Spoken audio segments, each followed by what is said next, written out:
কিন্তু হোসাইন রাতে চিন্তা করলেন যে আমি যাওয়ার ফলে যদি মুসলিম বিশ্বের শান্তি প্রতিষ্ঠা হয় তাহলে আমার মনে হয় সেখানে যাওয়া উচিত। সেই জন্য তিনি ৭২ জন অনুসারী নিয়ে তার পরিবার পরিজন নিয়ে কুফার উদ্দেশ্যে রওনা দিলেন। তখন কুফার গভর্নর ছিল ওবায়দুল্লাহ বিন জিয়াদ। সে নামে মুসলিম কিন্তু কাজে মুসলিম না। ইয়াজিদও কিন্তু নামে মুসলিম, এবং ইয়াজিদ একজন তাবি, যেহেতু তার বাবা সাহাবি ছিলেন। সাহাবিদের পরে যারা মুসলমান তারা হচ্ছে তাবি। ওবায়দুল্লাহ জিয়াদও তাবি, মানে তাবি স্তরের, কিন্তু খাঁটি মুসলিম না। তারা ছিল ক্ষমতা লোভী। তখন ওবায়দুল্লাহ ইবনে জিয়াদ হোসাইন রাদিয়াল্লাহু তাআলার পথ আটকে দিল। ফরাত নদীর তীরে হোসাইন রাদিয়াল্লাহু সেখানে তাঁবু কেটে অবস্থান করলেন। তিনি ওবায়দুল্লাহ জিয়াদের কাছে বললেন যে আমাকে হয় ইয়াজিদের কাছে যেতে দাও, নাহলে মদিনায় ফিরে যেতে দাও, আর নাহলে আমি যুদ্ধ করে শহীদ হয়ে যাব। তখন ওবায়দুল্লাহ জিয়াদ বলল যে আপনার কোনো কথাই আমরা শুনব না, আপনাকে নিঃশর্তভাবে আনুগত্য স্বীকার করতে হবে। তো হোসাইন রাদিয়াল্লাহু বললেন আমি কখনোই জালিমের কাছে মাথা নত করবো না। এই নিয়েই এই স্বৈরাচার, এই জালিমের বিরুদ্ধে হোসাইন রাদিয়াল্লাহু মাঠে রুখে দাঁড়ালেন, এবং যুদ্ধ করতে করতে এক পর্যায়ে তিনি তার ৭২ জন সঙ্গী সহ তিনি শাহাদত বরণ করলেন কারবালার ফরাত নদীর তীরে। নদী রক্তাক্ত হয়ে গেল, এবং শিমর জাওসান নামে এক ব্যক্তি হোসাইন রাদিয়াল্লাহু আনহুর মস্তক ছিন্ন করে সেই মস্তকটাকে কুফায় পাঠিয়ে দিয়েছিল। তো এই হচ্ছে হোসাইন রাদিয়াল্লাহু আনহুর কঠিন নির্মমভাবে তাকে শাহাদত করে দেওয়া হয়। আল্লাহ রাসূল সাল্লাল্লাহু আলাইহি ওয়াসাল্লাম হোসাইন রাদিয়াল্লাহু আনহু সম্পর্কে বলেছেন, আল হাসান ও আল হুসাইন সাইয়্যিদা শাবাবি আহলে জান্নাহ। হাসান এবং হোসাইন এই দুইজন হচ্ছে তারা জান্নাতের যুবকদের সর্দার। সুনানে তিরমিজিতে আসছে হাদিসটি। এত প্রিয়তম রাসূল সাল্লাল্লাহু আলাইহি ওয়াসাল্লামের নাতি হওয়া সত্ত্বেও এই ফাসেকরা, এই জালিমরা তাকে, তার পরিবারকে নির্মমভাবে হত্যা করে শহীদ করে দিয়েছে। ইয়াজিদ ক্ষমতায় আসার পরে ৬১ হিজরি সনে সে ক্ষমতায় আসে। এরপরে ৬২ হিজরি সনে সে মদিনায় আক্রমণ করে। কারণ মদিনার লোকেরা হোসাইন রাদিয়াল্লাহু আনহুর এই শাহাদাতের প্রতিশোধ নেওয়ার জন্য তারা প্রস্তুতি নিচ্ছিল। এই খবর পেয়ে সে মুসলিম ইবনে উকবা নামে একজন সেনাপতির নেতৃত্বে ১২,০০০ সৈন্যের এক বিশাল বাহিনী মদিনায় প্রেরণ করে। তারা মদিনায় এসে ব্যাপক লুটপাট এবং গণহত্যা বর্বরতা চালায়। এবং ঐতিহাসিক বর্ণনায় আল বিদায়া ওয়ান নিহায়া গ্রন্থে আল্লামা ইবনে কাসির রহমতুল্লাহ আলাইহি এখানে ৮ম খণ্ডে তিনি এই ইতিহাস তুলে ধরেছেন। তিনি বলেন এখানে প্রায় ৭০০ জন সাহাবী তাবেঈ তারা শাহাদত বরণ করে এই মদিনায়। ইয়াজিদ সরাসরি যুদ্ধে আসে নাই, কিন্তু সে সৈন্য পাঠিয়েছে, তার মানে সে ১ নম্বর দোষী। এছাড়াও এই যুদ্ধে আরও ৭০০ জন সাহাবী যারা কোরআনের হাফেজ ছিল তারা শাহাদত বরণ করে। সব মিলিয়ে প্রায় ১০,০০০ মুসলিম শাহাদত বরণ করে, নিহত হয় ইয়াজিদ বাহিনীর আক্রমণে। এমনকি মসজিদে নববীতে আজান দেওয়া, জামায়াতের নামাজ আদায় পর্যন্ত বন্ধ করে দেওয়া হয়। কত বড় জঘন্য লোক ছিল। এরপরের বছরে অর্থাৎ ৬৩ হিজরি সনে, ৬২ পরে ৬৩, ৬৮৩ খ্রিস্টাব্দ, এবার মক্কায় বিদ্রোহ শুরু হলো। আব্দুল্লাহ ইবনে জুবাইর রাদিয়াল্লাহু আনহুর নেতৃত্বে মক্কায় প্রস্তুতি নিতে থাকলো সাহাবায়ে কেরাম যে আমরা এর প্রতিশোধ নেব। তখন সে আরেকজন সেনাপতি হোসাইন বিন নুমাইরের নেতৃত্বে মক্কায় আর এক বিশাল বাহিনী সে পাঠালো, এবং এখানে সে মেনজানিক স্থাপন করেছিল, মানে এটাকে আমরা এখন বলতে পারি মিসাইল নিক্ষেপক যে থাকে, এটাকে আরবিতে বলা হয় মেনজানিক আর কি। তো যাই হোক, এর মাধ্যমে সে আগুনের গোলা নিক্ষেপ করে কাবা ঘরে। তো সেই সময় যারা কাবা ঘর তাওয়াফ করতেছিল, সারা বছরই তো মানুষ কাবা ঘর তাওয়াফ করে, উমরা পালন করে, নফল তাওয়াফ করে, তারা তখন কাবা ঘরের ভিতরে আশ্রয় নিল। মনে করলো কাবা ঘর তো আর সে ধ্বংস করবে না, কিন্তু সে এত বেশি আগুনের গোলা নিক্ষেপ করে, পাথর নিক্ষেপ করে কাবা ঘরের দেওয়াল ভেঙে যায়, এবং এক পর্যায়ে কাবা ঘরের গেলাফে আগুন লেগে যায়। এবং কাবা ঘরে যখন আগুন লেগে যায় তখন তো কাঠের গুঁড়ির ছাদ ছিল, এরকম তো বিল্ডিং না, সেই কাঠের গুঁড়িতে আগুন লেগে এবং কাবা ঘরের ভিতরে যে মানুষগুলো ছিল তার মধ্যে অনেকেই আগুনে পুড়ে মারা যায় এবং অনেকে হতাহত হয়। এইটা ছিল তার খেলাফত লাভের ৩য় বছরের ঘটনা। কিন্তু এত অপরাধ করেও ইয়াজিদ বেশি দিন বাঁচতে পারেনি। পরের বছরে অর্থাৎ ৬৪ হিজরি সনে ইতিহাসে আসছে মাত্র ৩৮ বছর বয়সে সে মারা যায়। এই ৬৪ হিজরি সনে তার পেটে এবং চামড়ায় ইনফেকশন হয়, ঘা হয়, যেটা প্রচণ্ডভাবে যন্ত্রণাদায়ক ছিল। এখন এই অনেক রকমের চিকিৎসা করেছে কিন্তু কোনো চিকিৎসায় কাজ হয় না এবং শেষ পর্যায়ে শেষ জীবনে সে পানি পান করতে পারতো না, পানি পিপাসা লাগতো কিন্তু পানি পান করতে পারতো না, এটা তার পেটে জ্বালা পোড়া করত। এরকম নির্মমভাবে নিষ্ঠুরভাবে কষ্ট যাতনা সহ্য করে এক পর্যায়ে সে মারা যায়। যখন তার মৃত্যুর খবর মক্কায় চলে আসলো তখন হোসাইন বিন নোমাইর সে মক্কা আক্রমণ প্রত্যাহার করে সে ইয়াজিদের কাছে ফিরে যায়, যার কারণে মক্কায় আর পরবর্তীতে গণহত্যা চালানো সম্ভব হয়নি। কিন্তু ৬৪ দিন অবরোধ করে রেখেছিল মক্কা নগর। এই হচ্ছে ইয়াজিদের ইতিহাস। তো যাই হোক, ইয়াজিদ মারা যাওয়ার পরে তার ছেলে দ্বিতীয় মুয়াবিয়া অর্থাৎ ইয়াজিদের পুত্র মুয়াবিয়া সে খেলাফতের দায়িত্ব গ্রহণ করে। কিন্তু কয়েক সপ্তাহ যেতে না যেতেই তার অনুশোচনা হয়। সে মসজিদে দাঁড়িয়ে ঘোষণা দেয় যে আমার এই ক্ষমতার উপরে, এই সিংহাসনের উপরে নবী পরিবারের রক্ত লেগে আছে, মক্কা মদিনার সাহাবায়ে কেরামের রক্ত লেগে আছে, এই ক্ষমতার মসনদে আমি থাকতে চাই না, আমি পদত্যাগ করলাম, আমি তোমাদের ক্ষমতা চাই না। মাত্র কয়েক কেউ বলেছেন ৩-৪ মাস, কেউ বলেছেন কয়েক সপ্তাহ। এরপরে অজ্ঞাত কারণে সে কোনো রোগে আক্রান্ত হয়ে মারা যায়। এইভাবে ইয়াজিদের বংশ শেষ, তার খেলাফত শেষ, তার পরিবারে আর কেউ খলিফা হতে পারে, ক্ষমতায় আসতে পারেনি। তাহলে এই যে দেখেন মাত্র ৪ থেকে ৫ বছরের এই ক্ষমতার জন্য সে কীভাবে মানুষের উপর অত্যাচার করেছে, হত্যা করেছে, এমনকি নবীর পরিবারে তার প্রাণপ্রিয় নাতি হোসাইন রাদিয়াল্লাহু আনহু সহ তার পরিবারের লোকদেরকে শহীদ করে দিয়েছে। এখানে শেষ নয়, এই কারবালার ঘটনায় আরও যারা জড়িত ছিল আল্লাহ রাব্বুল আলামিন এই ঘাতকদেরকে শায়েস্তা করার জন্য আরেকজন জালিমকে আবির্ভাব ঘটালেন, আরেকজন শাসককে আবির্ভাব ঘটালেন। তার নাম হচ্ছে মুখতার আল সাকাফি। ইনি তায়েফের সাকিব গোত্রের লোক, খুবই দুর্ধর্ষ। এটা আমরা জানি আল্লাহর রাসূল সাল্লাল্লাহু আলাইহি ওয়াসাল্লাম সেখানে ইসলাম প্রচার করতে গিয়েছিলেন, তারা কিভাবে মুহাম্মদ সাল্লাল্লাহু আলাইহি ওয়াসাল্লামকে পাথর মেরে রক্তাক্ত করে দেশ থেকে বের করে দিয়েছিল। সেই এলাকার লোক হচ্ছে মুখতার আল সাকাফি। ইনি হোসাইন রাদিয়াল্লাহু আনহুর সাথে ছিলেন, তাকে খুব ভালোবাসতেন, কিন্তু যখন হোসাইন রাদিয়াল্লাহু তাকে ইরাকে পাঠিয়েছিলেন, ইরাকের গভর্নর তাকে বন্দি করে রেখেছিল, এই জন্য কারবালার যুদ্ধে তিনি আসতে পারেননি। তো যাই হোক, ইয়াজিদের মৃত্যুর পরে ওবায়দুল্লাহ জিয়াদ তাকে মুক্ত করে দেয়। তিনি সেখান থেকে মদিনায় চলে আসেন। আব্দুল্লাহ ইবনে জুবাইর রাদিয়াল্লাহু আনহুর কাছে তিনি বায়াত গ্রহণ করেন এবং মাত্র 2 বছর পরে অর্থাৎ 64 হিজরিতে ইয়াজিদ মারা গেল। 66 হিজরি সনে এই মুখতার আল সাকাফি মদিনা থেকে সৈন্যবাহিনী নিয়ে গিয়ে কুফায় আক্রমণ করেন, যেখানে ওবায়দুল্লাহ ইবনে জিয়াদ যেখানকার গভর্নরের দায়িত্ব ছিল, এবং তার একটাই লক্ষ্য ছিল হোসাইন রাদিয়াল্লাহু আনহু এবং তার পরিবারের শাহাদাতের বদলা নেওয়া। এটাই তার জীবনের লক্ষ্য ছিল। তিনি এই প্রতিশোধ নেওয়ার জন্য একে একে খুঁজে বের করতে থাকেন এই কারবালার যুদ্ধে কারা কারা হোসাইন রাদিয়াল্লাহু আনহুকে হত্যার সঙ্গে জড়িত ছিল। তিনি দেখলেন ইয়াজিদ তো মারাই গেছে, বেঁচে থাকলে হয়তো তারও অবস্থা খারাপ হয়ে যেত।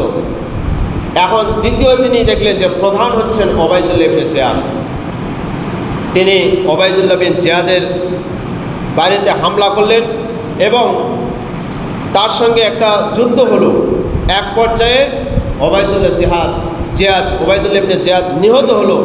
তার মস্তক কেটে আবার কুফার প্রাণ কেন্দ্রে পাঠানো হলো। ঠিক যেই জায়গায় হোসাইন রাদিয়াল্লাহু তাআলা আনহু মস্তক রেখে এই ওবায়দুল্লাহ জিয়াদ টিটকারি করেছিল, সেই জায়গায় তার মস্তক নিয়ে গিয়ে রাখা হলো। হযরত উমর ইবনে উমাইর রাহমাতুল্লাহ আলাইহি বলেন, যখন ওবায়দুল্লাহ ইবনে জিয়াদ এবং তার সঙ্গীদের ছিন্ন মস্তক কাটা মাথা নিয়ে এসে এই মুখতার আল সাকাফির নিকটে রাখা হলো, জনগণ এসে সেই কাটা মাথাগুলো দেখতেছে যে কিছুদিন আগেই, কয়েক বছর আগেই তোমরা আল্লাহ রাসূল সাল্লাল্লাহু আলাইহি ওয়াসাল্লামের নাতিকে হত্যা করে তার কাটা মাথা নিয়ে তোমরা টিটকারি করেছো, আজকে তোমাদের মাথা এখানে পড়ে আছে। তো এই ব্যক্তি ওমর ইবনে উমাইর রাহমাতুল্লাহ আলাইহি তিনি বর্ণনা করেন যে হঠাৎ করে লোকজন চিৎকার করে উঠল যে সাপ এসেছে, সাপ এসেছে। আমি দৌড়ে গেলাম সামনে, দেখি একটা সাপ এসে ওবায়দুল্লাহ জিয়াদের নাকের ছিদ্রে দিয়ে ঢুকে গেল। এরপরে সেই সাপটা তার মাথার ভেতরে কিছুক্ষণ ঘুরপাক খেলো, থাকলো, এর কিছুক্ষণ পরে আবার বের হয়ে চলে গেল।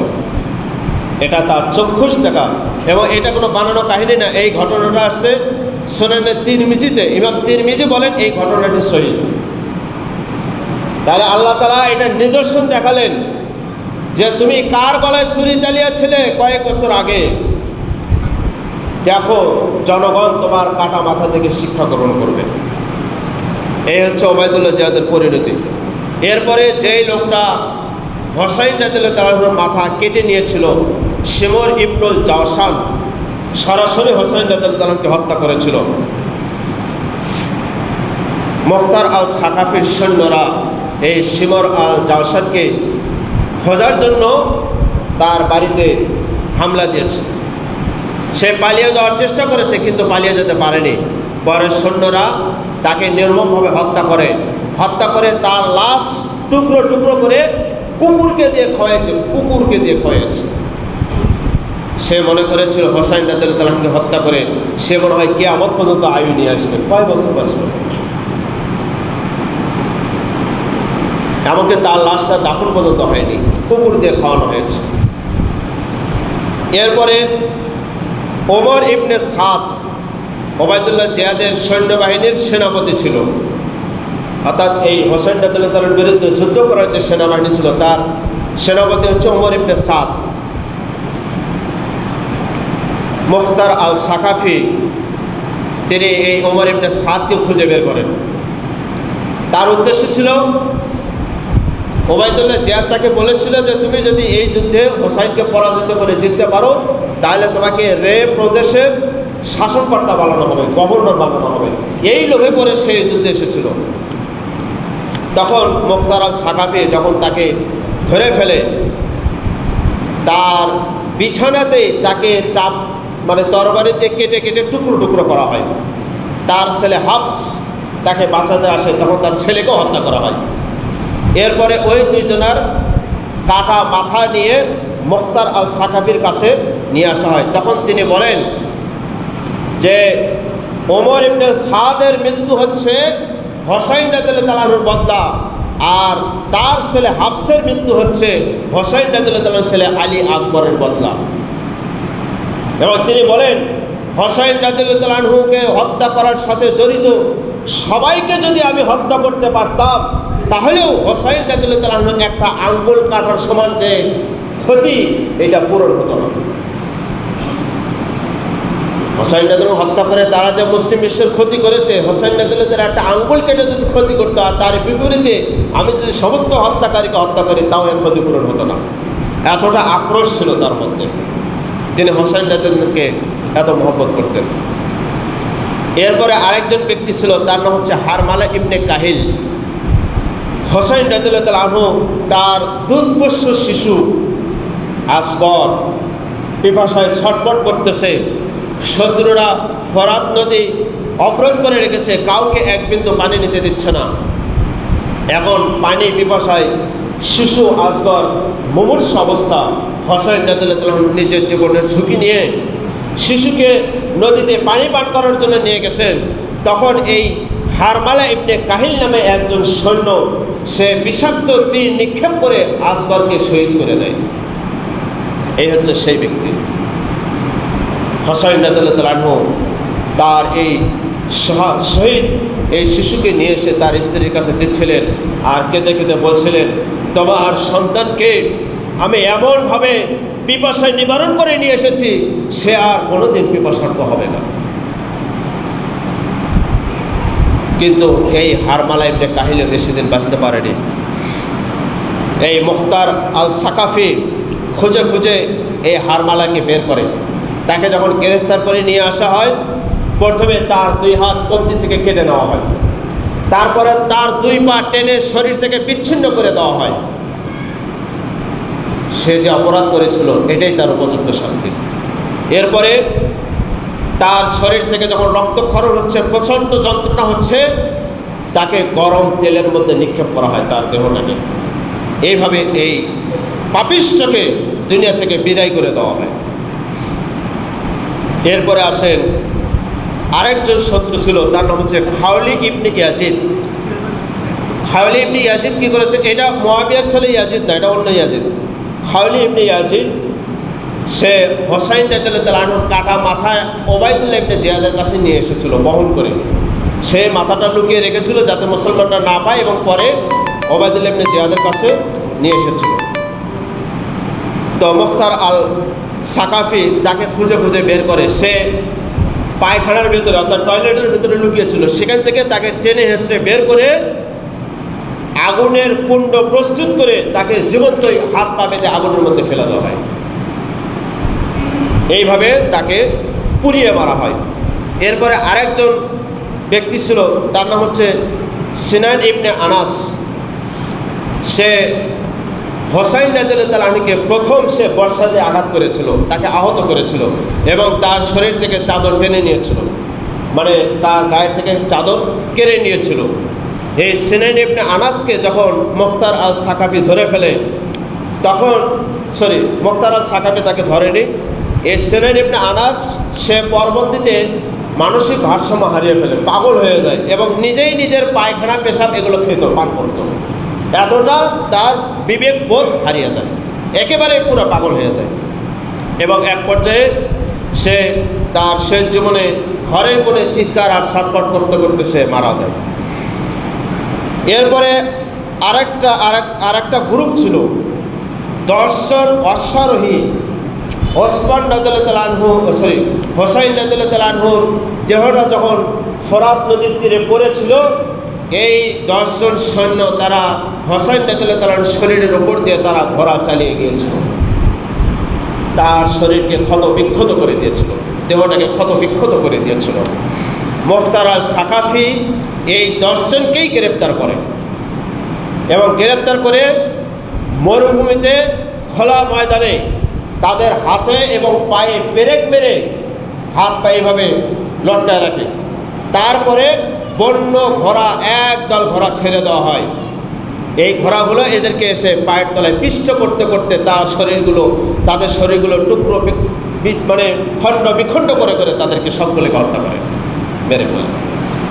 এই হচ্ছে যারা কারবালার প্রান্তরে হোসাইন রাদিয়াল্লাহু আনহু এবং তার পরিবারকে শহীদ করার ক্ষেত্রে যারা ঘাতকের ভূমিকায় অবহিত হয়েছিল, যারা এসেছিল, মাত্র 5 বছরের মধ্যেই তাদেরকে এইভাবে নির্মমভাবে এই পৃথিবী থেকে বিদায় নিতে হয়েছে। না তারা দুনিয়াতে কোনো লাভবান হতে পেরেছে, না তারা আখিরাতে। দুনিয়াও শেষ, আখিরাতও শেষ। সুতরাং আমরা যেন কখনো মনে না করি যে জুলুম করে, মানুষের ওপর অন্যায় অবিচার করে পৃথিবীতে বেশি দিন টিকে থাকা যাবে। কেউ পারেনি, ফেরাউন পারেনি, নমরুদ পারেনি, ইয়াজিদ পারেনি, ওবাইদুল্লাহ জিয়াদ পারেনি, শিমার পারেনি, এরা কেউ পৃথিবীতে বেশি দিন টিকে থাকতে পারেনি।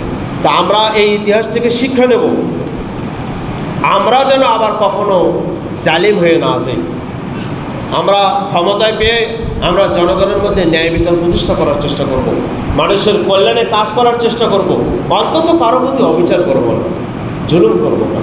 জুলুমের পরিণতি দুনিয়াতেও খারাপ, আখিরাতেও খারাপ।